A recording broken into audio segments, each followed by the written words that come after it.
Gracias, Señor, gracias. Voy a hacer una danza para el Señor y para ustedes.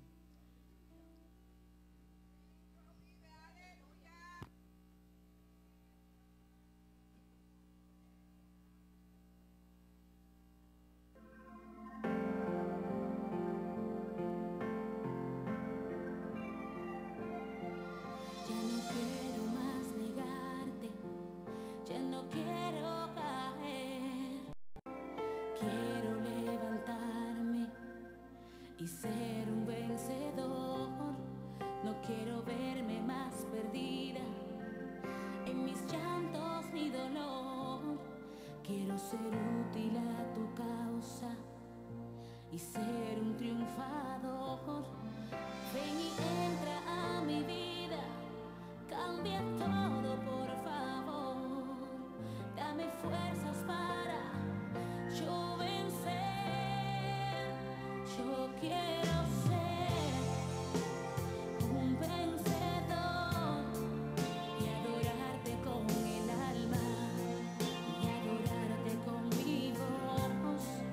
No te quiero fallar, no te quiero negar, solo quiero que me ayudes a vivir para ti. Yo me entrego a ti. Mi vida te doy y corro a tu presencia, porque en ti está el poder que me ayuda a vencer.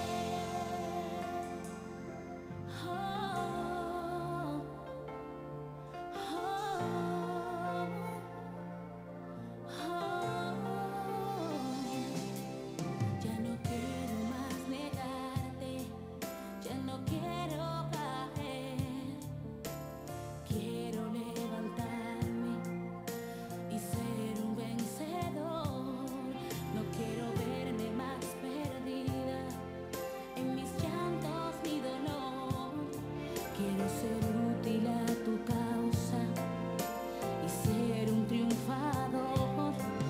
Ven y entra a mi vida, cambia todo por favor. Dame fuerzas para yo vencer. Yo quiero ser un vencedor y adorarte con el alma y adorarte con mi voz. No te quiero fallar, no te quiero negar, solo quiero que me ayudes a vivir para ti. Yo me entrego a ti, mi vida te doy y corro a tu presencia, porque en ti está el poder. Yo quiero ser un vencedor y adorarte con mi voz. No te quiero fallar, no, quiero que me ayudes a vivir para ti. Yo me entrego a ti, mi vida te doy y corro a tu presencia, porque en ti está el poder que me ayuda a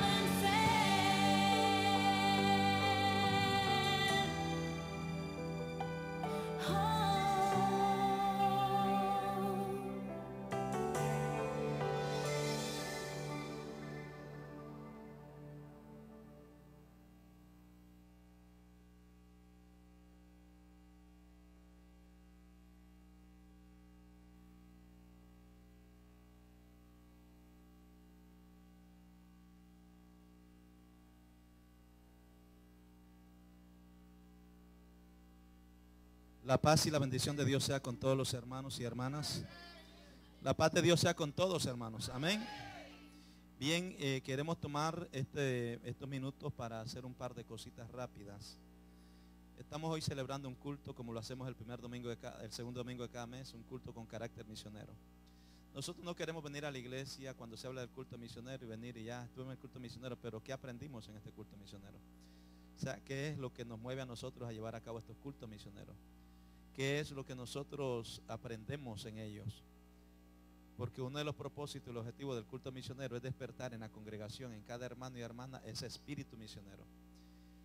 Muchas veces nosotros llegamos a la iglesia y a veces ignoramos, como en algunas ocasiones hemos dicho, ignoramos a veces, como estamos tan cómodos, aquí no está pasando nada. La hermana planteó ahora mismo ese sueño que ella tuvo, donde veía esa persecución.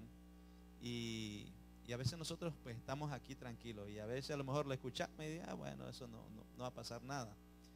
Pero nosotros no sabemos, estamos viendo en tiempos finales, tiempos que estamos notando, hermanos, como la gente se revela más y más contra Dios, los gobiernos se están rebelando contra el Señor y están ejecutando leyes que van en contra de la Biblia, en contra de la palabra. Si vamos a hablar de misiones, tenemos que recordarnos hoy más que nunca que la iglesia del Señor está sufriendo, hermanos, en distintos lugares del mundo está sufriendo ya persecución. Tenemos países donde realmente es un delito hablar de Jesús, es un delito cargar una Biblia, es un delito congregarse como nos congregamos nosotros y es un delito alabar al Señor como lo hacemos nosotros aquí. En muchos países eso es un delito. Por eso le decía el domingo pasado a los hermanos que nos preparamos para hoy tener un tiempo para reflexionar. O sea, ¿por qué? Porque nosotros vamos a ir de aquí y vamos quizás cada quien a comer. Pero Dios quiere que usted y yo nos llevemos algo en nuestro corazón. O sea, que cuando salgamos, recordemos que hay gente que están pasando por dificultades. A la misma vez, hay personas que están saliendo, cumpliendo así el llamado, obedeciendo así y cumpliendo de esta manera el llamado que Dios les ha hecho a ir y predicar el evangelio a distintos lugares. Así que hoy nosotros en este culto misionero tenemos que meditar y pensar. Por ejemplo, pensemos en la República Popular China, que también se le conoce como la China la comunista, ¿no? Donde usted sabe que hay dos, está dividida, China está separada en dos, como también Corea, amén, Corea del Norte y Corea del Sur, está la comunista y los democráticos, como se le llame. Está China, también China comunista, también está la otra China. Y en China comunista hay una persecución grande, como la hay en muchos países.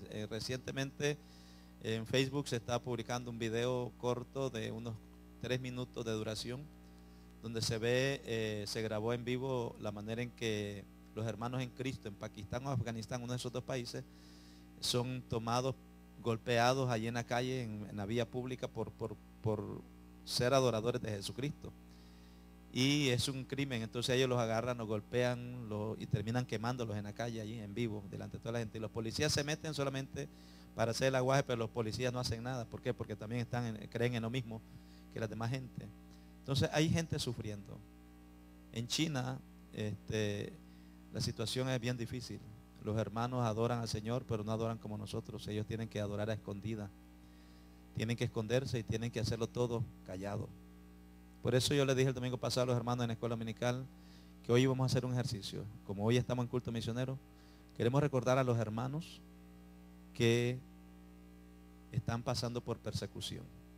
En aquellos países donde no hay libertad como la tenemos nosotros, de congregarnos como estamos aquí, por muchas horas y glorificar a Dios. Hay hermanos que tienen que ponerse de acuerdo disimuladamente y con clave para reunirse en tal sitio y allí hacer una reunión como si fuera una reunión de negocios, de mercado, lo que sea, y allí aprovechan y allí hacen sus cultos de una manera discreta, porque si son captados en el momento, sufrirán. Si usted no sabe, en China, China tiene, yo mencioné en días pasados, China tiene mayor cantidad, a pesar de la persecución, es el país que tiene más cantidad de cristianos que toda América Latina junta, a pesar de la persecución. O sea, porque la iglesia a medida que es perseguida, más se multiplica. Eso está en la Biblia también. En el libro de los Hechos, mientras la iglesia era más perseguida, más se multiplicaba. Entonces, eso es lo que está sucediendo en China ahora mismo. Mientras más persecución hay, los hermanos más se reproducen. Entonces, ahora mismo, el país con más cantidad de cristianos en el mundo es China. Tiene más cristianos que toda América Latina junta. Aleluya. Pero ¿qué están haciendo los hermanos? ¿Qué están haciendo los hermanos? ¿Cómo ellos hacen sus cultos? Y eso queremos hacer hoy. Esto va a ser una manera de identificarnos con los hermanos en China. Ellos se reúnen en una plaza, en un parque, en un patio, y se sientan en troncos o en latas, lo que lleven, y ahí se sientan. No pueden hacer bulla. Yo quiero que en este momento, por favor, todos guardemos silencio. Hagamos de cuenta y caso que estamos en China. Nos unimos a un culto de nuestros hermanos chinos. Amén. Todos estamos en silencio. No se olvide que hay gente que del gobierno que andan persiguiendo a los hermanos. Y si se dan cuenta que aquí en esta reunión es evangélica, entonces puede ser que más de algunos de nosotros nos lleven preso ahora mismo. Entonces, la manera en que los hermanos en China adoran al Señor es simplemente haciendo mímica, moviendo la boca pero sin hablar. Yo quiero invitarle que se me ponga de pie un momentito, por favor, sin hacer ruido, solamente se pone de pie.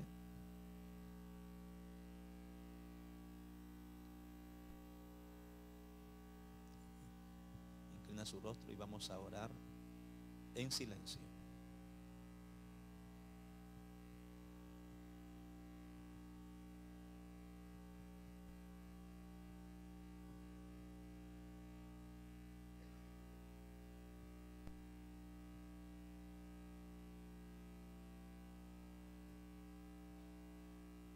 Y ahora vamos a cantar una alabanza, igualmente en silencio, solamente moviendo la boca. Si hay algo que los hermanos expresan en China es su amor fiel a Dios. Vamos a cantar la alabanza Amarte solo a ti. Escuche bien, quizá le dé risa a alguno, pero esto no es para reírse, es solamente para identificarnos con nuestros hermanos en persecución. Ellos no cantan como nosotros, con instrumentos ni nada. Solamente se reúnen en un lugar y esto es lo que ellos hacen. Vamos a adorar a Dios, vamos a cantar, amarte solo a ti, Señor.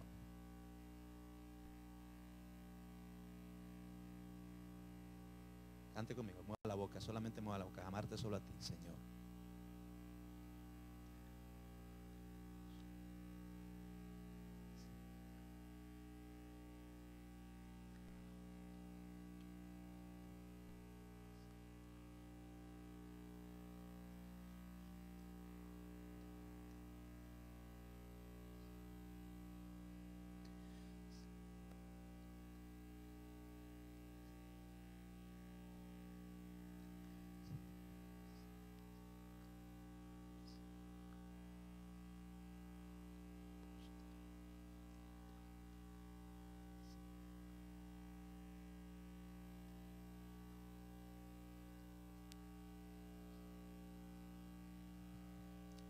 Prédicas de nuestros hermanos chinos son prédicas sumamente cortitas, porque los enemigos del evangelio se meten en los grupos, y si se dan cuenta que se habla públicamente de Jesús, automáticamente el pastor es tomado prisionero. Y algo muy fundamental que ocurre en China: cuando un pastor es llevado preso, inmediatamente cuando es llevado preso, ahí mismo hay un pastor que ya la congregación ha visualizado que es una persona que tiene toda el potencial.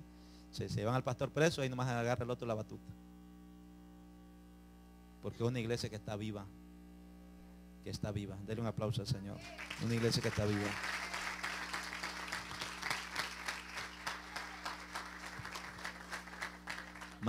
Tome asiento, mantengámonos en oración por los hermanos que están siendo perseguidos en distintos países, por favor. Y queremos que usted escuche, por ejemplo, el mes pasado empezamos a leer unas historias en cada culto misionero sobre historias de fe misioneras, cómo se ha llevado a cabo la misión en distintos países, en distintos lugares. El año pasado leímos historias de hombres a nivel mundial que jugaron un papel importante y marcaron lo que es la historia de las misiones. Este año se escribió a nivel de concilio un libro de historias misioneras pero todas estas historias están basadas en hechos que han surgido dentro de nuestro concilio de Iglesia Menonita Hispana. Y el mes pasado leímos cómo fue que se inició la iglesia en México, cómo nació el concilio de Iglesia Menonita Hispanas, con la historia de nuestro hermano Samuel, cuando le preguntaron en un autobús, ¿quién es usted y de dónde viene? Hoy queremos compartirles la historia bajo el tema, allí está Ojinawa, allí está Ojinawa. La temperatura registraba 109 grados Fahrenheit, equivalente a 42 grados centígrados, en el desierto de Chihuahua, cuando una camioneta azul de 15 pasajeros transitaba por la autopista 16 de Texas hacia el estado de Chihuahua, en México. Allí está Ojinawa, gritó Alex Collado cuando vio unas pocas casas al lado de la carretera. Los ojos de Alex buscaban un letrero que nos dirigiera a una clínica donde otros 14 jóvenes misioneros sudaban y oraban por Gladys, quien acostada en el piso de la camioneta sufría de una seria deshidratación. Los jóvenes estaban ansiosos tratando de hacerlo mejor, proveyendo agua y consuelo a Gladys, quien por un momento pensó que moriría en su primer viaje misionero de los jóvenes de las iglesias del Concilio de Iglesia Menonita Hispana hacia México. Mientras manejaban por el calor intenso del desierto de Chihuahua, comencé a preguntarme sobre la motivación de estos jóvenes para ir a compartir su fe en Cristo como su Salvador.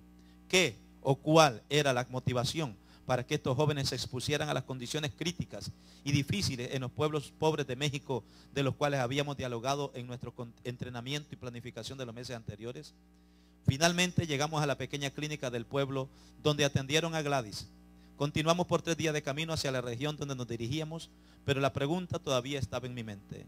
Un año antes, Gladys y los jóvenes del Concilio de Iglesia Menonita Hispanas habían experimentado no solo la invitación a hacer el primer viaje misionero a México, sino que también tuvieron un extenso entrenamiento evangelístico.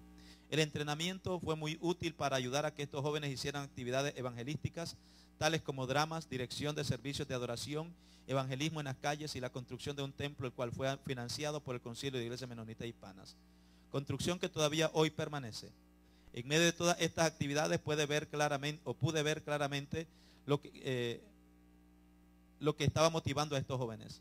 Su motivación era la creencia que Jesucristo es el Salvador y que la gracia salvadora no era exclusiva a sus vidas como individuos, sino que la gracia y compasión de Cristo era la fuerza motivadora que guiaba las acciones y convicciones de estos jóvenes para ser instrumentos de Dios, para alcanzar a los no creyentes y modelar así una nueva vida para muchos jóvenes en México.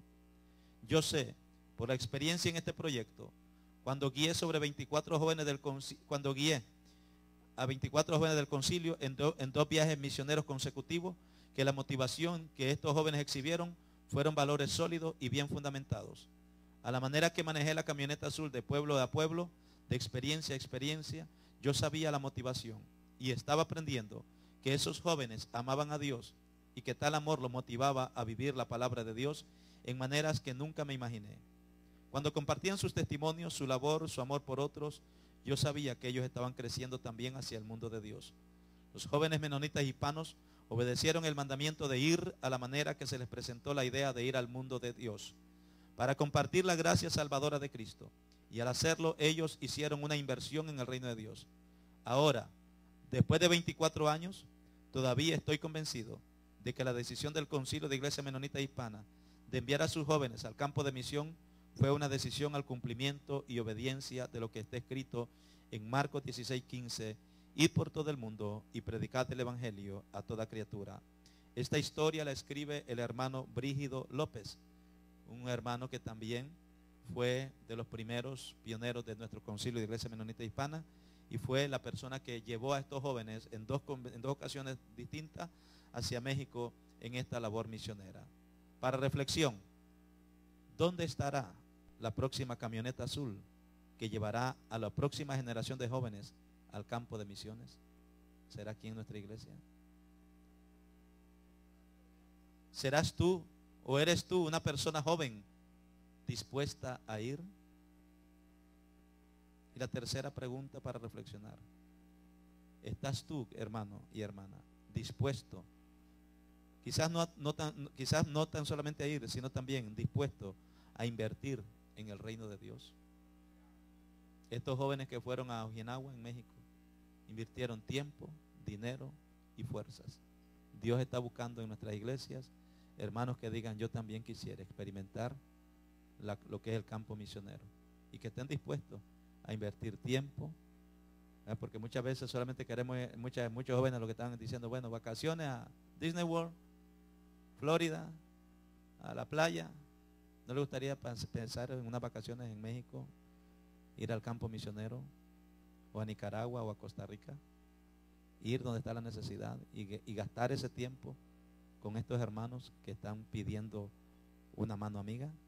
Con eso en mente, quiero invitarle que nos pongamos de pie, porque vamos en este momento entonces a recaudar las ofrendas y los diezmos de la iglesia en esta tarde. Así que reflexionemos sobre esta historia del hermano Brígido López. Joven que estás aquí, tú también puedes ser uno de esos jóvenes que marca la historia de nuestras iglesias. Piénsenlo. Padres, motivémoslo también a ellos. Oramos así de pie. Dios y Padre Celestial, en el nombre de Cristo, bendecimos en este momento, Señor, las ofrendas y los diezmos que van a ser recaudados en esta hora. Bendigo a cada hermano, a cada hermana que va a participar, que ha separado, Dios mío, en esta semana, Señor, de esos diezmos, ha separado de su dinero, del que tú le diste, ha separado la 10ª parte para dártela a ti, Señor. Porque ellos reconocen que no es de ellos, Señor, sino que es tuya, te pertenece a ti, y no se pueden quedar con ese diezmo en sus manos. Yo te pido, por lo tanto, que tú les bendigas, que tú les multipliques, y que, Señor, seas tú prosperando grandemente, Señor, las ofrendas y los diezmos de tus hijos. Bendíceles sus trabajos, bendíceles su salud, y bendíceles en todo lo que ellos hagan. En el nombre de Cristo te damos gracias, Señor. Amén y amén. Pase, iglesia del Señor, pase, traiga sus ofrendas y sus Todo el diezmos. mundo aplaudiendo y con las manos arriba. Levanta las manos y alaba, levanta las manos y alaba, levanta las manos y alaba, levanta las manos y alaba, levanta las manos y alaba, levanta las manos y alaba, levanta las manos y alaba, y alaba. Nada ni nadie puede detener la victoria de un pueblo poderoso. Nada ni nadie puede detener la victoria de un pueblo poderoso. Por eso, mi hermano, sigues adelante, que contigo está el poder de Dios. Por eso, mi hermano, sigues adelante, que contigo está el poder de Dios. Levanta las manos y alaba, levanta las manos y alaba, levanta las manos y alaba, levanta las manos y alaba, levanta las manos y alaba, levanta las manos y alaba, levanta las manos y alaba, levanta las manos y alaba. Nada ni nadie puede detener la victoria de un pueblo poderoso. Escúchalo. Nada ni nadie puede detener la victoria de un pueblo poderoso. Por eso, mi hermano, sigues adelante, que contigo está el poder de Dios. Por eso, mi hermano, sigues adelante, que contigo está el poder de Dios. Levanta las manos Y alaba, levanta las manos, y alaba, levanta las manos, y alaba, levanta las manos, y alaba. levanta el fuego. Amén, sí, Señor. Levanta las manos y alaba, pueblo. Victoria comienza. Aleluya. Y alabar a Dios. Bendigo a cada hermano, a cada hermana que ha traído sus ofrendas y sus diezmos. Barrio Sello a Le bendigo en su vida, en su salud y en todo lo que haga para la gloria del Señor. Aleluya. A su nombre. A su nombre. Gloria damos a Dios. Aleluya. En esta tarde queremos, hermanos, tomar un minutito para orar por esta petición. Jenny la van a operar, dice, del corazón. Incline su rostro. Padre, en el nombre de Cristo, en este momento nos ponemos de acuerdo para orar por Jenny. Dios mío, ella, Señor, será intervenida quirúrgicamente para ser operada del corazón. Y oramos, Dios, para que tú glorifiques tu nombre en ella. Padre, pon tu mano sanadora, pon tu mano restauradora. Y permite, Dios mío, si es así, pues, Padre amado, que seas tú usando a los médicos, Dios del cielo, haciendo una labor tremenda en ese cuerpo de Jenny, en ese corazón de Jenny. En el nombre de Cristo, Dios mío, nosotros nos unimos en fe, creyendo que todo, Señor, saldrá bien. Y que Jenny, Dios mío, Padre amado, Padre Santo, experimentará en todo esto la gracia tuya. En el nombre de Cristo, en tus manos está esta vida, Padre. Amén, Señor. Y amén.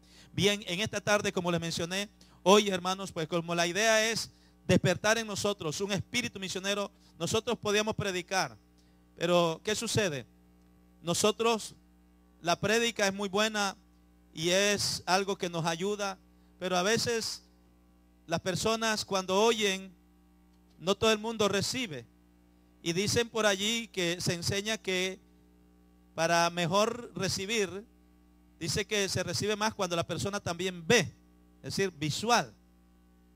Se dice que el 60% de lo que nosotros retenemos es lo que recibimos por medio de la visión. 60%. Por el oído apenas un 20%. Por eso es que uno tiene que estar, hermano, imagínense si después si la persona se duerme. Hay que predicarle por telepatía. Por eso es que en esta tarde lo que queremos es compartirles a ustedes un testimonio de un hermano. Y yo quiero que por favor, mientras esto es la prédica misma. Obviamente no va a haber nadie aquí. Usted va a estar pendiente a la pantalla. Vamos a apagar las luces para que pueda verse mejor. Pero sí queremos, hermanos, que no lo tome esto como si fuera algo ligero. Porque es la historia de un hombre que sobrevive en los momentos de la guerra, de la Segunda Guerra Mundial. Un hombre que fue encarcelado, torturado, y fue un hombre que aún en las prisiones él se mantuvo dando testimonio de Jesús. Y una de sus oraciones era que Dios rompiera, no solamente él, sino muchos hermanos en aquellos tiempos, en ese tiempo, oraban para que ese sistema comunista que se había levantado se desbaratara. Y fue así que en el año, creo que fue en el año 80, 81, si la mente no me es infiel, cuando nosotros vimos la famosa historia en la televisión, cuando Ronald Reagan le hablaba al presidente, a Mikhail Gorbachev, para que se tumbara o se botara aquella famosa pared que estaba en Alemania, dividiendo a Alemania democrática con la Alemania federal. Entonces, allí se rompió el muro, aquel muro, el famoso muro de Berlín. Pero no fue, como muchos pretenden, no fue que Reagan le ordenó. Es que había un grupo de hermanos allá metidos dentro del sistema comunista, hermanos en la fe nuestro, que estuvieron orando y clamando a Dios. Y Dios fue el que hizo esa obra de que ese sistema se desbaratara. Así que por eso fue que al final vemos que este sistema del comunismo se fue cayendo, hermanos, hasta el día de hoy, gracias a Dios. Y oremos porque todavía la cabeza del oso se quiere levantar. Pero sabemos que proféticamente esto en algún momento ocurrirá, porque esto tiene que pasar. Pero Dios respondió a aquella petición o a aquella oración de estos hombres. Así que los niños de 6 a 11 años van a bajar al basement un momento. El testimonio demora o dura 45 minutos. Así que vamos a terminar a eso de las 2. Después del testimonio, tomamos aquí la participación de nuevo y estaremos orando por nuestros hermanos que tengan necesidad y dando anuncios. Dice amén. Niños de 6 a 11 años pueden bajar. Estamos listos, Lenin García, con la película. Gloria al Señor. Ok. Niños de 6 a 11 años bajan. No se olvide, hermanos, por favor, el testimonio del hermano Richard Wurmbrand. Así es, Wurmbrand.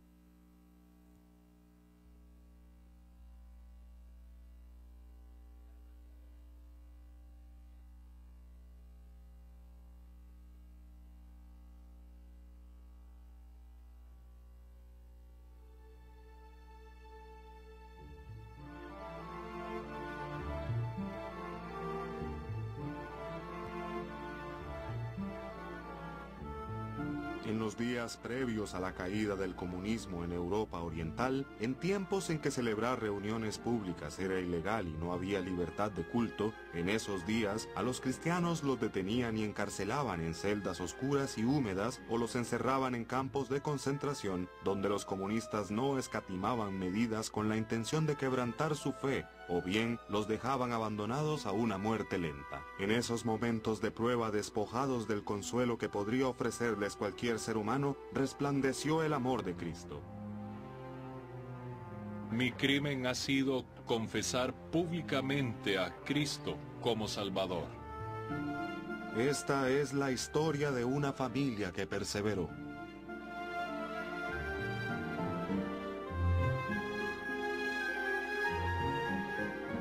Richard Wurmbrand, nacido el 24 de marzo de 1909, fue el menor de 4 hermanos de una familia judía ortodoxa de Bucarest, Rumania.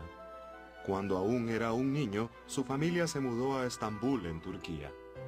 Apasionado por naturaleza y dotado con un genio sobresaliente, Richard se convirtió en un joven con mucha motivación que dominaba 9 idiomas. Luego conoció a Sabina Oster, una joven estudiante de química también de ascendencia judía. Poco después se casaron, el 26 de octubre de 1938. Richard empezó a trabajar como agente de bolsa y la joven pareja pasaba sus ratos libres disfrutando de la vida cosmopolita de la ciudad de Bucarest. Ambos eran ateos, por lo que la religión no tenía la más mínima prioridad para ellos. Como se movían en círculos sociales de gente adinerada, asistían a cantidad de eventos de la clase alta de Rumania. El propósito de su existencia consistía en ganar y gastar dinero. Pero ocurrió algo que tuvo gran impacto en la pareja y su estilo de vida. A Richard le diagnosticaron tuberculosis, enfermedad que se extendía a pasos agigantados por Europa Oriental. A los Wurmbrand les recomendaron mudarse al campo para recuperarse, de modo que se trasladaron a una pequeña aldea ubicada muy cerca de la ciudad de Brasov. Fue allí donde conocieron a Peter Wolfkis, un viejo carpintero. Aquel fue un encuentro que transformaría sus vidas para siempre. Wolfkis era un cristiano dedicado que anhelaba compartir su fe con los judíos, pero no había conocido a ninguno en la aldea remota donde vivía hasta que se cruzó con Richard y Sabina. Él les lanzó un reto. Les dijo: ustedes son judíos, pero apuesto a que no conocen a un judío llamado Jesucristo. Jesucristo fue el más famoso de todos los judíos. Acto seguido les dio una Biblia. A decir verdad, era una copia del Nuevo Testamento en alemán. Mi padre tomó el Nuevo Testamento y cuando leyó el Evangelio de Juan quedó muy impresionado. Mejor dicho, más que impresionado. Transformó por completo su manera de pensar.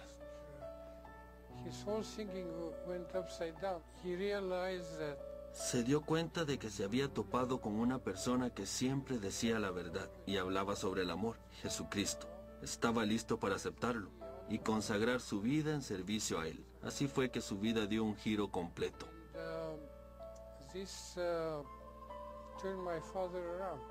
Al leer los evangelios, Richard se puso a reflexionar sobre su vida y la sensación de vacío que sentía en lo profundo de su corazón. Finalmente, Richard Wurmbrand, el ateo que solo pensaba en sí mismo, se humilló ante Dios y le abrió el corazón. Su vida cambió de manera drástica y experimentó la felicidad y emoción de su nueva fe. Sabina no lo podía creer.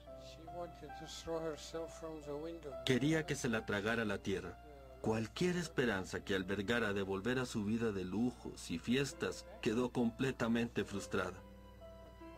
Porque lo primero que hizo mi padre, después de recibir a Cristo, fue renunciar a su trabajo en la agencia de corredores.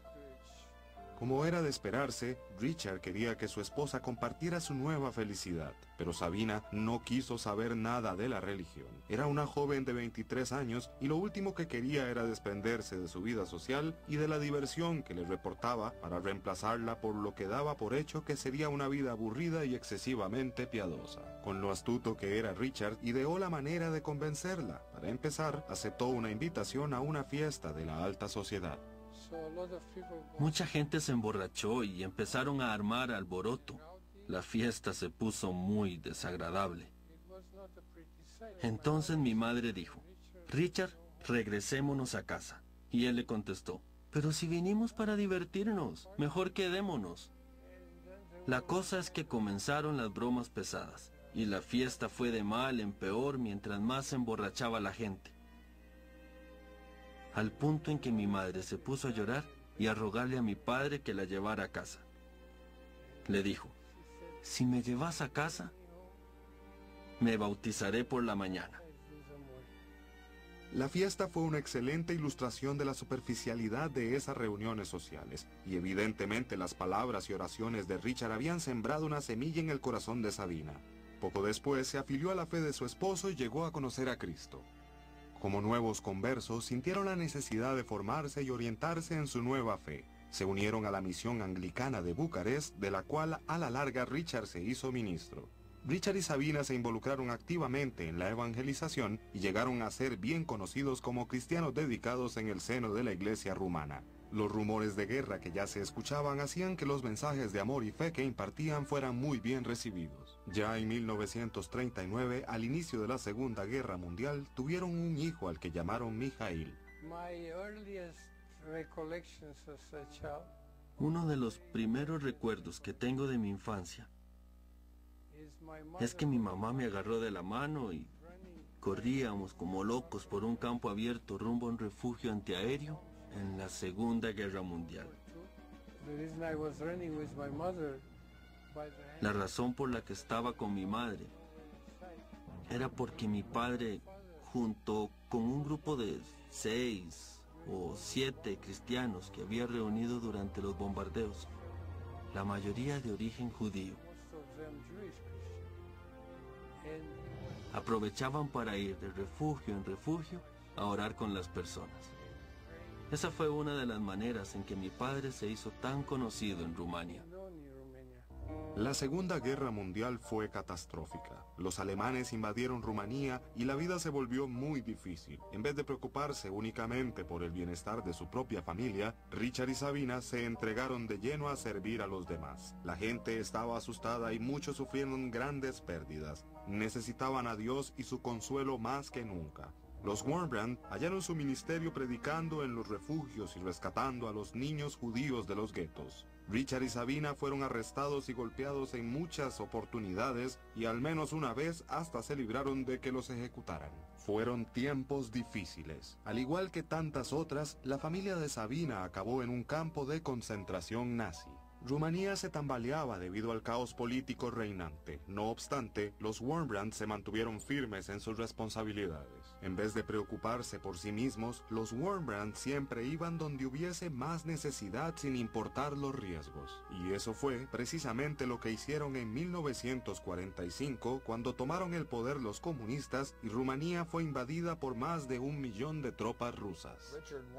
Como Richard Wurmbrand hablaba más de 10 idiomas, cuando los rusos invadieron Rumania, se metía a las bases militares, así nomás. Llevaba un reloj u otro objeto de valor en la mano y fingía que lo iba a vender. Se agachaba entre los grupos de soldados rusos y hacía de cuenta que estaba vendiendo su reloj, cuando en realidad lo que hacía era ponerse a hablarles de Jesús. Y claro, los soldados querían conocer más acerca de Dios. Les contaba sobre Dios y Jesús, porque no sabían nada al respecto. De niños les habían enseñado que Dios no existía y se preguntaban, ¿por qué estoy en este mundo? ¿Dios existe?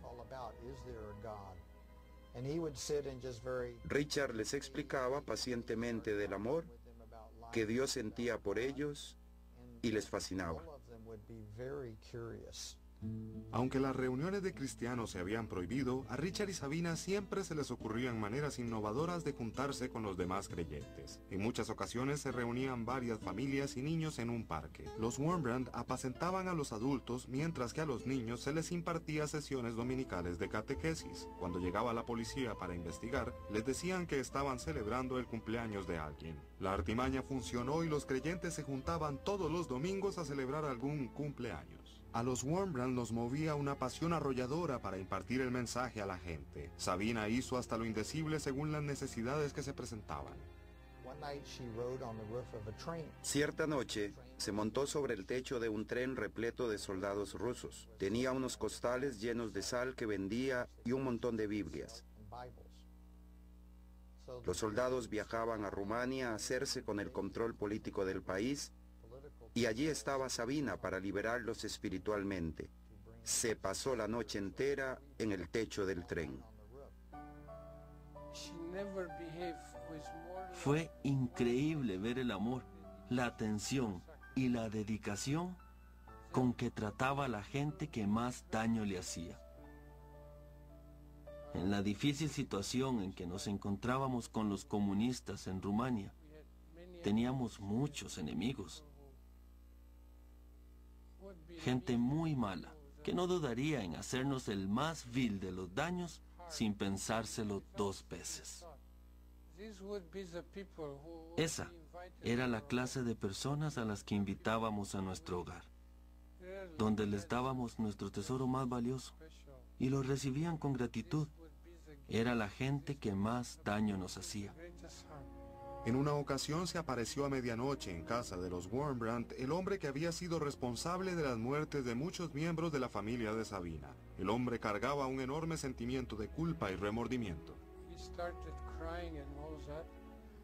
Se echó a llorar, y como era ya medianoche y todos dormían, mi padre despertó a mi madre para explicarle quién era aquella persona. Y aquella noche, pasadas las 12, mi madre lo abrazó y lo perdonó, tras lo cual comenzó a poner la mesa y a preparar una deliciosa comida. Es imposible imaginar lo difícil que le habrá resultado perdonar a aquel hombre, pero se las arregló para colmar a aquel señor con el amor de Dios. Al amanecer, el hombre estaba de rodillas orando con los Wurmbrand. Llegó atormentado y salió perdonado. Y no solo perdonado, sino cristiano. Ella solía decirnos, ser cristiano no es lo mismo que ser levantador de pesas o deportista. Ellos entrenan cierta cantidad de horas cada día y punto. Ser cristiano significa serlo en los momentos más difíciles.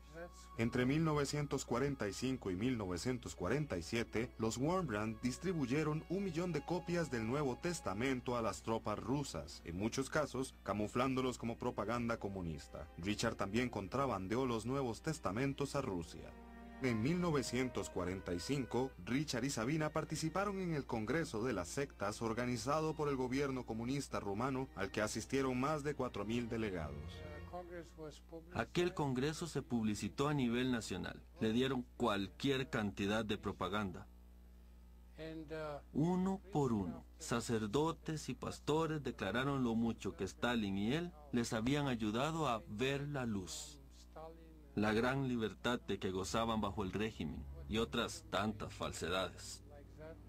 Lo que estaba diciendo el gobierno era que a partir de aquel momento ya no se permitiría impartir catequesis los domingos. En resumen, estaban aboliendo una serie de prácticas cristianas, mientras que los cientos o miles de pastores presentes no decían ni palabra, quizás por miedo al gobierno. Sabina le dijo a Richard, ¿por qué no te levantas y das la cara por Jesús? Richard tomó el podio y para la consternación de los oficiales empezó a denunciar al comunismo declarando que es un mal que no debía tolerarse. El comunismo ha hecho mártires de nuestros hermanos. ¿Cómo es posible que la iglesia lo alabe? Proclamó valientemente. Su discurso sirvió de catalizador entre los creyentes e hizo que muchos dieran la cara por sus convicciones. Mientras que unos trataban de sofocar el mensaje de Richard, otros gritaban, ¡dejen que hable el pastor! ¡Dejen que hable! Se armó un caos total. Por fin, la transmisión fue interrumpida. Los comunistas hicieron que lo quitaran del podio. El Congreso se terminó allí mismo. Richard tenía una determinación increíble para predicar el evangelio y denunciar las maldades del comunismo. A la larga, el gobierno tomó medidas para silenciarlo.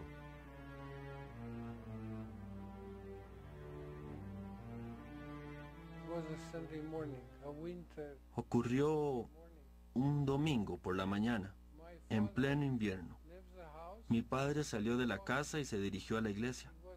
Era una caminata como de 8 o 10 minutos. La iglesia no estaba lejos de nuestra casa, pero lo estaba esperando un auto de la policía secreta. Así que lo metieron a la fuerza al carro y desapareció. Lo primero que se me cruzó por la cabeza cuando me raptaron los torturadores comunistas fue que las palabras "no temas" se repiten en la Biblia 366 veces, una vez por cada día del año, y 366 veces en vez de 365 por el año bisiesto. Yo sabía que aún en esa camioneta de la policía secreta estaba en las manos de Dios, y eso dio paz a mi corazón. 2 o 3 semanas después empecé a preguntar, ¿dónde está mi papá? ¿Dónde está? Vi a mi madre llorando, y fue entonces que me di cuenta de lo que había pasado. Sabina siguió intentando localizar a Richard, pero sus esfuerzos fueron en vano. Ella sabía que lo había detenido la policía, pero no tenía idea de dónde estaba ni cuánto tiempo permanecería allí. No vería a Richard por muchos, muchos años. Por años ella no supo si yo estaba vivo o muerto. Le dijeron oficialmente que había muerto. Hasta mandaron personas a su casa que se hacían pasar por exconvictos que supuestamente habían asistido a su funeral. A pesar de todo, mi esposa siguió esperándome. Mi padre bajó más de 40 kilos en 3 meses. Durante mucho tiempo, le dieron de comer apenas un trozo de pan al día, nada más.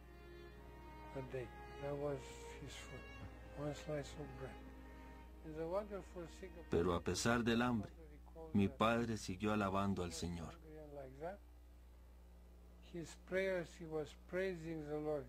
A Richard lo interrogaban y torturaban brutalmente. Lo colgaban cabeza abajo y le golpeaban los pies hasta que sangraban. Luego lo obligaban a caminar en círculos en su pequeña celda y no le permitían parar ni sentarse. Cuando trataban de lavarnos el cerebro, quien no haya pasado por eso jamás lo entendería. Desde las 5 de la mañana hasta las 10 de la noche, 17 horas al día, nos forzaban a sentarnos de esta manera. No podíamos apoyarnos en nada, y cerrar los ojos se consideraba un crimen. Durante 17 horas teníamos que escuchar: el comunismo es bueno, el comunismo es bueno, el comunismo es bueno. Richard recibió un trato horroroso por parte de sus captores que procuraban sacarle información sobre otros cristianos. La tortura física y emocional y el aislamiento fueron agotadores. Eso duró años. Tenía unas cicatrices tan grandes que uno les podía meter el dedo adentro. Como para que se den una idea del tipo de torturas que padeció. A veces, cuando se enojaba, se ponía a golpear la puerta de su celda y gritaba: «Devuélvanme a Mijail». Mijail era su hijo. Eran tan crueles que hasta ponían niños en las celdas próximas a la suya para hacer ruido, con el propósito de que extrañara a su hijo aún más. Durante años a todos nos tuvieron en celdas individuales. Nunca veíamos el sol, la luna ni las estrellas. No veíamos a ningún ser humano aparte de los hombres que nos torturaban e interrogaban. Jamás nos dieron un libro ni una hoja de papel. Después de muchos años, cuando me tocó volver a escribir, ni me acordaba de cómo escribir la letra D en mayúscula. Sabina tuvo que seguir adelante con su vida. Quizá estaba escondiendo su angustia, pero siguió trabajando como podía con la iglesia clandestina. Le dijo a Mijail que se esforzara en sus estudios para dar buen ejemplo a los demás. Me iba muy bien en mis estudios y aprendí bastante. Luego formaron la primera organización comunista para niños, que llamaron los Jóvenes Pioneros.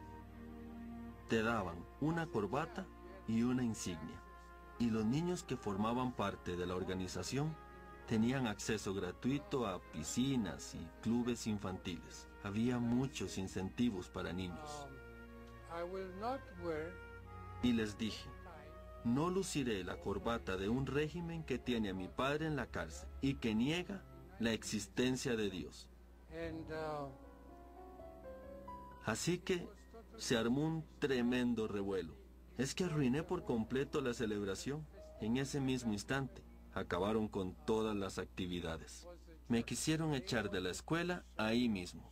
Imagínense, todo sucedió cuando estaba apenas en 5º grado. Richard siguió soportando torturas en la cárcel sin que le concedieran derecho a un juicio formal.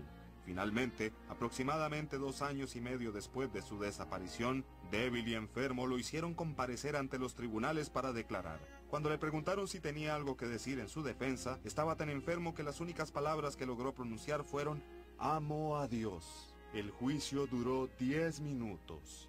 Richard fue sentenciado a 20 años de prisión. Fuera de la cárcel, la vida se puso muy difícil para Sabina y Mijail. El gobierno se apoderó de su pequeño apartamento y les dejaron solo un pequeño cuarto. Más adelante hasta eso cambió. Al poco tiempo, en 1950, ocurrió otro incidente que alteró sus circunstancias. Yo ya no estaba en Bucarest cuando a las 6 de la mañana, 8 agentes de la policía secreta entraron a la fuerza a la casa de mi madre. Para ese entonces vivíamos en un solo cuarto. Le dijeron a mi madre que se vistiese enfrente de ellos. La arrancaron de la cama y luego inspeccionaron la casa. Y todo con el propósito de llevársela. Sabina fue capturada y la llevaron a trabajar en la construcción del canal del Danubio. Lo que hacían era cargar piedras con las manos descubiertas en el frío más crudo. A los prisioneros no les proporcionaban ropa abrigada, solo tenían lo que fuera que llevaran puesto al momento de su captura. Muchos prisioneros murieron. Se perdió en el sistema penitenciario comunista. Nunca le dijeron si cuánto tiempo la mantendrían allí, si sería un día, un mes o un año más. Jamás se presentó ante un juez. A veces, para tratar de asustarla, a ella o a los demás, la tiraban al Danubio y después de un rato la sacaban otra vez. Así fue que, cuando estábamos en la cárcel, que decidimos que cada mañana, cuando abríamos los ojos y empezábamos a prepararnos para el trabajo del día, nos saludaríamos con un «Demos gracias al Señor, pues su misericordia permanece para siempre». Queridos, apreciados hermanos y hermanas, me cuesta describir el impacto que tuvo esa alabanza en nuestra prisión. A veces en las noches, algunos presos políticos se nos acercaban a los que éramos cristianos y nos rogaban, por favor, enséñenos el saludo. Es que les daba vergüenza acercarse a nosotros durante el día. Y fue así que hasta los más pecadores, ladrones y criminales, aprendieron a repetir las palabras: «Demos gracias al Señor, pues su misericordia permanece para siempre».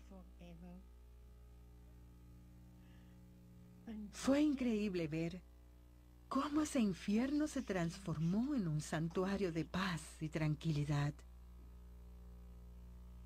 Fue una demostración del poder de la palabra de Dios y nuestra decisión de dar gracias al Señor a pesar de todas las dificultades. El hambre que uno pasaba en esas cárceles era increíble. Las mujeres, literalmente, comían corteza de árboles y pasto para sobrevivir.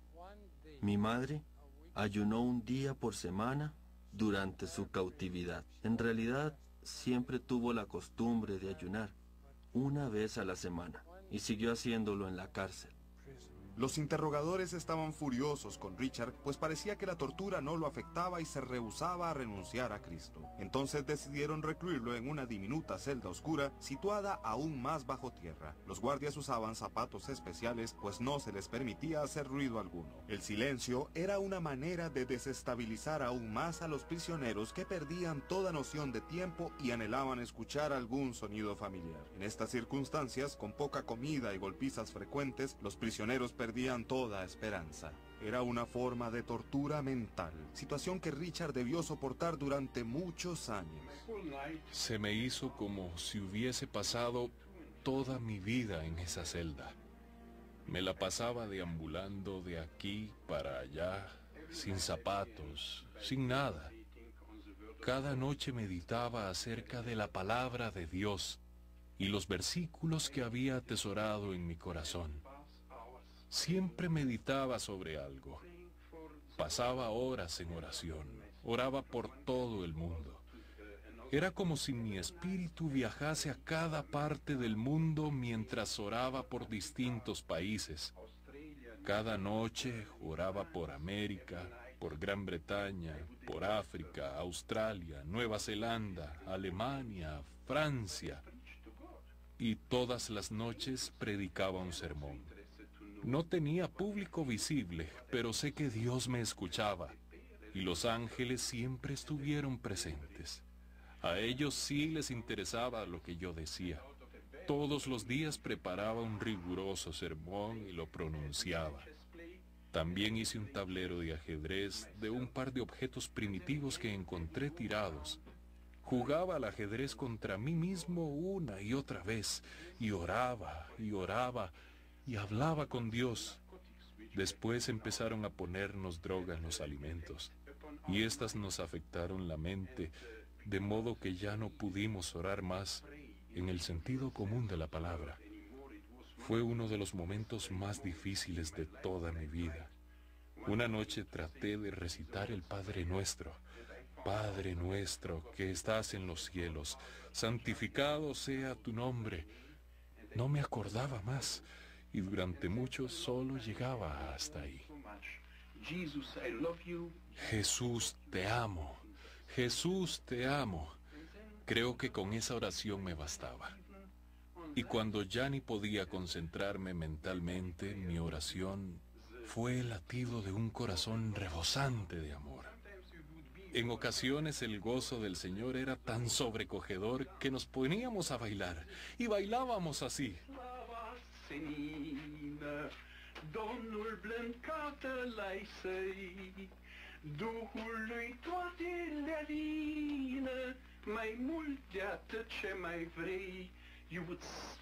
Es que sentíamos unas ganas increíbles de ponernos a bailar.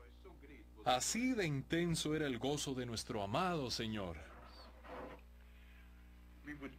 A veces esposaban nuestras manos a la pared, de espaldas contra la pared, de modo que no pudiéramos mover las manos. Cuando nos traían la comida, teníamos que comer como perros. Teníamos las manos atadas.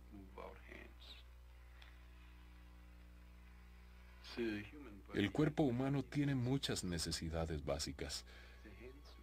Estuvimos maniatados día y noche. Pero ¿cómo se puede encadenar a un alma? El alma puede volar hacia el Señor. Ni siquiera tiene que volar, porque el Señor está en todas partes. Se nos olvidaba que teníamos las manos atadas. Y les ganamos la batalla a los comunistas. Mataron a muchísimos cristianos, a millones. Trataron de matarnos a nosotros. ¡Qué estupidez! Solo pueden matar nuestros cuerpos. Pero no somos cuerpos, somos espíritu, y nunca podrán matar el espíritu. Morir por Cristo, nuestro amado Cristo, es la máxima gloria que puede alcanzar un cristiano. Sin embargo, durante ese tiempo en que estuvimos en cautiverio, logramos conquistar para Cristo a nuestros compañeros de prisión, porque aún en los años en que estábamos incomunicados, por la noche se oían unos ruidos muy discretos. Por medio del código Morse, comunicándonos de una celda a otra, logramos ganar muchas almas y predicar el Evangelio. Cierta vez, un dignatario comunista de lo más pomposo se me presentó con uniforme de gala y todo. Le hablamos del amor de Cristo y lo convertimos. A mí hasta se me presentó uno con su garrote de goma en mano, pero igual le conté sobre el amor de Cristo. Le conté sobre el cielo, le conté sobre Dios. Dejó de lado su arma para siempre. Me preguntó, señor Rembrandt, ¿cómo es posible que usted me ame? Yo jamás podría amar a alguien que me haya golpeado. Y le dije que todos somos nuevas criaturas en Cristo y que Él nos da un nuevo corazón. Y ahí fue que abrió su corazón a Cristo y se convirtió en un hermano nuestro. Luego lo metieron preso por habernos defendido. Sabina siguió perseverando a pesar de su difícil situación. Incluso, en varias ocasiones la metieron en un pequeño armario donde uno solo podía estar de pie porque tenía clavos en las paredes con el propósito de obstruir el movimiento. A muchos prisioneros los dejaban ahí toda la noche. Se le permitió ver a Mijaíl solo una vez y brevemente, apenas para motivarlo a no abandonar la fe. Pero aún en el sufrimiento se ven los frutos, no importa si toma meses o años. Bastaba con que mencionaran a los niños para que se nos llenaran los ojos de lágrimas. Éramos todas madres encarceladas. Nadie sabía qué había pasado con sus hijos. Y te daban una opción. Si firmas un documento que dice que niegas a Dios, podrás regresar con tus hijos. ¿Quién podría responder? ¿Quién podría aguantar? ¿Quién podría negarse a firmar un documento para estar con su hijo? Ninguna madre podría hacerlo, ninguna. Sin embargo, Jesús nos prometió: estaré contigo para siempre. Y Jesús siempre cumple sus promesas. Además, cabe mencionar que en hebreo, la palabra siempre significa kol yom, todos los días y todo el día.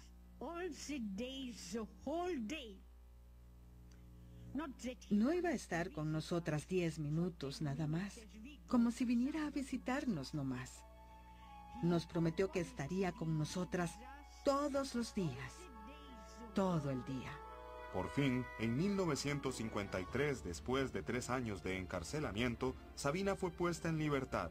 Pero antes, las autoridades la informaron que Richard había muerto en la cárcel. Regresó a casa convencida de que había enviudado a la incertidumbre. No obstante, lo que le habían dicho era mentira. Richard estaba vivo en la cárcel, soportando las dificultades con la ayuda de Dios, que nunca lo abandonó. Y entonces ocurrió el milagro.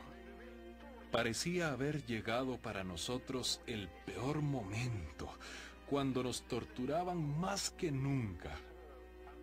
Pero una flor, cuando es aplastada, te recompensa con el perfume de sus pétalos.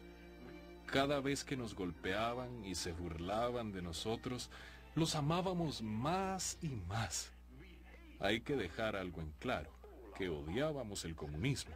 Ese sistema diabólico del ateísmo debe ser derrotado a toda costa para que la iglesia del Señor prevalezca. Pero amábamos a los hombres y nos preguntábamos cómo hacer para ganarlos para Cristo. Cuando todo parecía perdido y el dolor se volvió insoportable, de pronto las paredes de las celdas empezaron a brillar como diamantes. He escuchado a Bach, he escuchado a Beethoven en mi vida, he conocido California, estuve en Nápoles. Les aseguro que he visto cosas bellísimas en mi vida, pero nunca, jamás he visto algo tan bello como lo que vi en esas oscuras celdas subterráneas.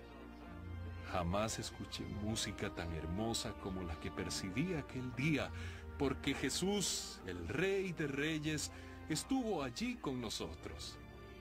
Él enjugó las lágrimas de nuestros ojos, nos dijo palabras de amor y perdón. Supimos que todo el mal que nos habría sobrevenido en la vida ya había pasado, que Dios lo había borrado. La esposa estaba en brazos del esposo. Estábamos con Cristo. Se nos olvidó que estábamos en la cárcel.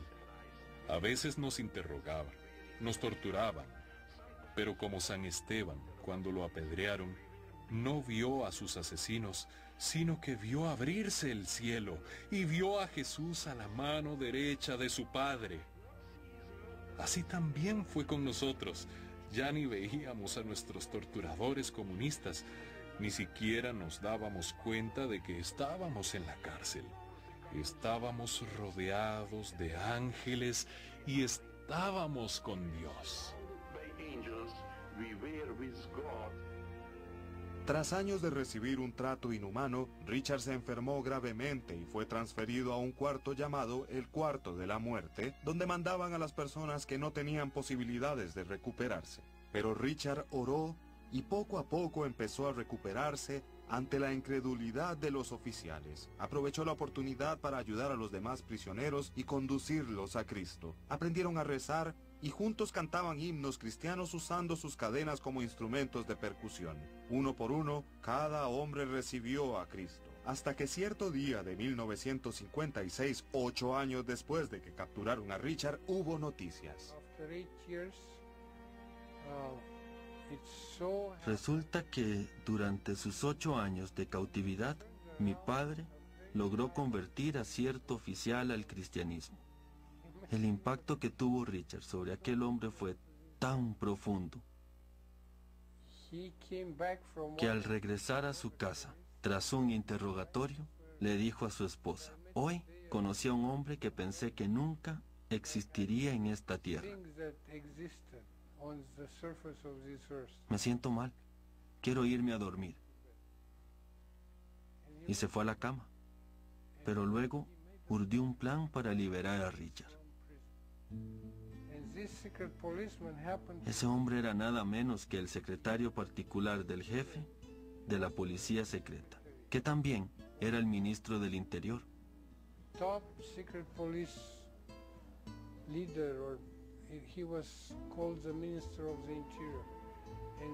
Mi padre le testificó a ese hombre. Le dijo: tú respiras odio. Tu vida está llena de odio. Nos torturas, nos odias, me odias a mí, odias a todos. Algún día vas a terminar odiando a tu propia esposa e hijos. ¿Qué clase de vida es esa? Le dijo que Jesucristo era judío y que lo había convertido a él, otro judío, al cristianismo. De modo que el hombre hizo planes para liberar a mi padre. Como el ministro del Interior firmaba cientos de papeles cada día, lo que hizo fue traspapelar un documento que autorizaba la liberación de Richard Wurmbrand. Era un decreto de indulto para Richard Wurmbrand. Y él no tenía idea de lo que estaba firmando, porque firmaba cientos de papeles cada día. Y así fue que liberaron a mi padre, tras 8 años en la cárcel. De pronto Richard se encontró fuera de la cárcel totalmente debilitado. No tenía nada, ni ropa, ni dinero, pero tenía su libertad. Una bendición por la que no podía sino dar gloria a Dios. Con la ayuda de algunas personas que se dieron cuenta de que era un ex convicto, Richard juntó suficientes monedas para tomarse el autobús de vuelta a su casa. Cuando Sabina vio a Richard otra vez, no lo podía creer. Estaba convencida de que había muerto. Fue un reencuentro glorioso. Lo primero que hizo Richard fue ponerse de rodillas para agradecer al Señor. Al poco tiempo empezó a predicar otra vez. Volvieron a arrestarlo en 1959 debido a la traición de un colega y lo sentenciaron a 25 años de cárcel. Pero a raíz de la presión política que habían comenzado a ejercer algunos países de Occidente, se le concedió otro indulto y fue liberado en 1964. Varias iglesias de Occidente reunieron $10,000 y pagaron así el rescate por su familia. Si no me equivoco, lo hizo un grupo de Noruega. Eso, sumado a las cartas de varios oficiales, contribuyó a que lo pusieran en libertad. Tras su liberación, consideraron que le sería de mayor utilidad al Señor predicando el mensaje en los países libres. A fin de sacarlos con vida de Rumania, les ayudaron a tomar un vuelo hasta un campamento de refugiados en Italia, desde donde luego se dirigieron a los Estados Unidos. Dios tenía un plan para él. Aún después de contraer tuberculosis y enfrentarse a un sinfín de dificultades en la cárcel, sobrevivió probablemente porque Dios quería que predicara su mensaje al resto del mundo. Richard empezó su ministerio. Se volvió la voz de los cristianos perseguidos en Inglaterra junto al reverendo Stuart Harris, y también en ese entonces escribió su libro Torturado por Cristo. Luego los Wurmbrand se mudaron a Estados Unidos y en 1965 Richard habló ante el Subcomité de Seguridad Interna de la Cámara de Senadores de los Estados Unidos. Se quitó la camisa frente a todo el Senado y les mostró sus cicatrices que demostraban que las fuerzas que se oponían al cristianismo alrededor del mundo eran reales y que se proponían dañarlos físicamente. Les mostraré el cuerpo torturado de mi patria y lo que le está sucediendo a los cristianos detrás de la cortina de hierro. Miren esto. Nunca me atrevería a compararme con Cristo, pero tal como Él tuvo que enseñarle sus heridas a Tomás el incrédulo, yo les muestro las mías a ustedes. Miren esto. Y allí, en la cárcel, tomamos una decisión, que si cualquiera de nosotros llegaba a tener la oportunidad de venir aquí, a Occidente, retribuiríamos a nuestros captores creando una misión destinada a testificar a los comunistas. Su historia se difundió rápidamente y cada vez aumentaron más sus compromisos para predicar. En 1967 los Wurmbrand iniciaron un ministerio oficial dedicado a ayudar a los cristianos que se encontraban en países comunistas. Lo llamaron Jesús para el mundo comunista y luego la voz de los mártires. Los Wurmbrand dedicaron todas sus energías a ese ministerio que abrió los ojos de mucha gente a lo que ocurría a muchos cristianos alrededor del mundo. Richard y Sabina nunca olvidaron la temporada que pasaron en la cárcel y oraban fervientemente por todos los cristianos que seguían encarcelados en Rumania, su amado país al que nunca esperaban poder regresar, hasta que una serie de eventos les abrió una puerta. En 1989, una ola revolucionaria que se inició en Polonia arrasó con los países comunistas de Europa Oriental y Central, y como resultado de ella cayeron los gobiernos de estilo soviético. Uno por uno, los países que se encontraban bajo el control del comunismo comenzaron a derrumbarse. El jefe de Estado rumano Nicolae Ceausescu, un dictador que desde 1965 se aferraba tercamente, por fin sucumbió ante una rebelión sin precedentes por parte de sus propios compatriotas. En Timișoara la gente se juntó públicamente en la plaza central y recitó el Padre Nuestro. El simple hecho de que la gente se juntara públicamente ya era ilegal, y más aún cuando gritaban: «¡El comunismo está muerto! ¡Dios está vivo!». El grito se oyó en toda la nación y el gobierno comunista de Rumanía llegó a su fin. Fue un momento de júbilo para los que soportaron tanto sufrimiento durante tanto tiempo. Tras 25 años de exilio en el transcurso de los cuales dedicó cantidad de tiempo a interceder por su patria, Richard y Sabina regresaron a su querida Rumanía, el país donde habían entregado sus corazones a Cristo y habían trabajado tan fervientemente por él. Fue una ocasión memorable y lo recibieron muy cálidamente. Muchos cristianos lo recibieron en el aeropuerto con flores y al llegar predicó en muchas iglesias. Regresaron al país 2 o 3 veces y el gobierno los recibió con brazos abiertos y les facilitaron oportunidades en todo el país. Muchas cosas habían cambiado en Rumania desde que los Wurmbrand se fueron. El exdictador Ceausescu construyó una mansión de más de 1000 dormitorios encima del lugar donde Richard había sufrido la tortura del aislamiento. La casa ahora se encontraba vacía, pues el dictador ya había muerto. Pero debajo de la mansión, en las áreas que antiguamente habían sido celdas, Richard y Sabina ahora podían almacenar Biblias y literatura cristiana que estaría a disposición de todos sus compatriotas. El mismísimo lugar donde habían torturado a Richard, donde pasó tantas horas trabajando silenciosamente en oración, ahora servía para pregonar las palabras del Señor. El comunismo había caído y en su lugar Dios había comenzado su obra. Pero aunque se sentían felices de haber regresado a Rumanía, los Wurmbrand no echaron raíces allí, tenían una misión que cumplir. Cuando vivimos con ellos durante 7 u 8 años en la misma casa, en verdad solo los veíamos 2 meses al año, porque vivían de las 5 o 6 maletas que tenían. Predicaron en más de 1000 iglesias en Estados Unidos. Se mantuvieron activos tanto tiempo como pudieron. Hasta escribían y publicaban libros desde sus camas en el hospital, de modo que vivieron conforme a su fe, dando amor hasta en sus últimos momentos en la tierra. Sabina se fue con su querido señor el 11 de agosto del 2000 y Richard un par de meses después, el 17 de febrero del 2001. Su legado de dedicación y devoción a Cristo perdurará para siempre. Sus charlas, libros y la manera en la que impartían el mensaje instantáneamente en medio de la oposición y la adversidad sigue siendo un ejemplo para los cristianos en todas partes del mundo. Dieron un nuevo significado al amor y el perdón que muchos cristianos de los Estados Unidos no conocían, ese amor agresivo ante la maldad. La gente se preguntaba, ¿de dónde sacan las fuerzas? Creo que por mi parte lo empecé a entender cuando vi las secuoyas del Parque Nacional Sequoia.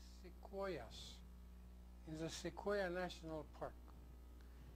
It turns out to Resulta que el secreto de la longevidad de esos árboles es que tienen una corteza muy fina, extremadamente fina. A los insectos y a las plagas les es muy fácil penetrar su corteza. Sin embargo, esta excreta una sustancia que mata a todos los insectos y las pestes. No pueden penetrarla, como en el caso de otros árboles, ya que cuenta con esa sustancia que los mata al instante. Así es la naturaleza de la fe. Si profesas la fe cristiana, pase lo que pase, tendrás la piel frágil, como cualquier otra persona, y por lo tanto sufrirás. Pero si tienes fe y un conocimiento profundo de los evangelios, ni la propaganda comunista, ni ninguna otra idea errónea podrá afectarte. Les cuento que a mi última clase de jóvenes que se preparaban para hacer la confirmación en Rumanía, soy pastor luterano, los llevé un domingo por la mañana al zoológico. Era un grupo de 10 o 15 adolescentes. Entonces los puse frente a las jaulas de los tigres y leones. Una vez ahí les dije, sus antepasados en la fe murieron ante estas bestias por amor a Cristo y murieron felices por Él. Puede que a ustedes también los arresten. Quizás lleguen a torturarlos o los maten. Decidan, aquí y ahora, si quieren ser cristianos o no. Con lágrimas en los ojos, dijeron que sí. Y como ya habían aprendido la lección, no los molestamos más con doctrina, ni les pedimos que nos recitaran versos de la Biblia, que igual no sabían. Ni siquiera teníamos Biblias. Cuando nos arrestaron, nos lo quitaron todo. Todo, absolutamente todo. Hasta nuestra ropa. Nos dieron uniformes de prisioneros. Pero lo que guardamos en nuestro corazón no nos lo podía quitar nadie. Nadie.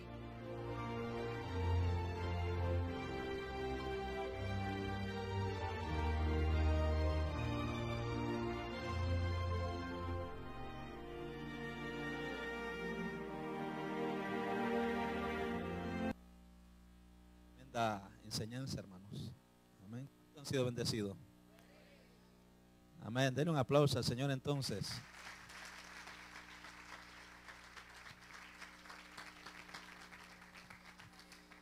No sé cuántos reciben la revista La Voz de los Mártires. Nosotros la recibimos en casa y de vez en cuando mi esposa la trae y la pone ahí. Algunos ni caso le hacen. Vea, y para la gloria del Señor, por lo menos en casa tratamos de mandar una ofrenda mensual a La Voz de los Mártires que fundó el hermano Richard Wurmbrand. Por ahí usted vio la explicación que el hermano hace. Ahora, el punto aquí en esta tarde, hermanos, es, hoy es culto de misiones. Vemos la obra misionera que este hombre hizo y cómo fue capaz de soportar tantos años de prisión, tortura y tantas cosas por amor a Jesús. Que fue separado de su esposa, de su hijo. Yo sé que algunos estaban llorando, me pude dar cuenta que algunos estaban llorando. O sea, si reflexionamos, nosotros estamos ahora mismo en capacidad para soportar algo así. Estados Unidos está en un momento donde se respira ya aires de persecución. Se respira aires de persecución. En Estados Unidos se hacen comentarios ya y de hecho están saliendo fotografías por ahí, informes que supuestamente son secretos, pero ya en Estados Unidos hay sitios donde los tienen completamente asegurados, secretamente, con vigilancia militar, y donde son cientos y cientos de miles de ataúdes plásticos los que tienen ahí. En cada ataúd caben hasta 6 personas. La pregunta que mucha gente se hace es ¿por qué los Estados Unidos está haciendo eso? Todavía ellos no pueden explicar por qué. Pero sí se puede decir que ya en Estados Unidos, hermanos, nosotros como iglesia es tiempo que despertemos. Estamos cómodamente pensando que estamos sufriendo por Cristo. Cuando nos vemos estas cosas así, nos damos cuenta que a veces lo que somos, y me incluyo ahí, somos un chorro de ñoños. Que con cualquier cosa nos molestamos y ya no queremos servir a Dios o nos queremos cambiar de iglesia rápidamente. La razón de este mensaje que usted vio en proyectado es precisamente para que reflexionemos y meditemos en nuestra vida cristiana. Hasta dónde nosotros estamos capacitados ahora mismo de servirle a Dios. Hasta dónde nosotros hoy, que estamos aquí, que hemos visto el testimonio del hermano Richard, de su esposa, que ya los dos partieron con el Señor, que son hechos reales. Y así como esos, ahora mismo hay muchos que usted y yo no nos damos cuenta. Como el pastor americano que en Irán ahora mismo lo tienen preso y lo tienen separado a él, igualmente a él de su esposa y de su niño, un niño como de unos 10 años aproximadamente. ¿Hasta dónde nosotros estamos capacitados? ¿Qué tan grande o qué tan fuerte es la fe que nosotros tenemos para mantenernos firmes sirviendo al Señor? Probablemente muchos en un momento difícil a lo mejor no van a soportar un momento difícil y van a negar la fe. Quizás muchos, cuando le digan tienes que tomar la decisión, si quieres ver a tu hijo tienes que negar a Cristo, ¿qué usted va a hacer?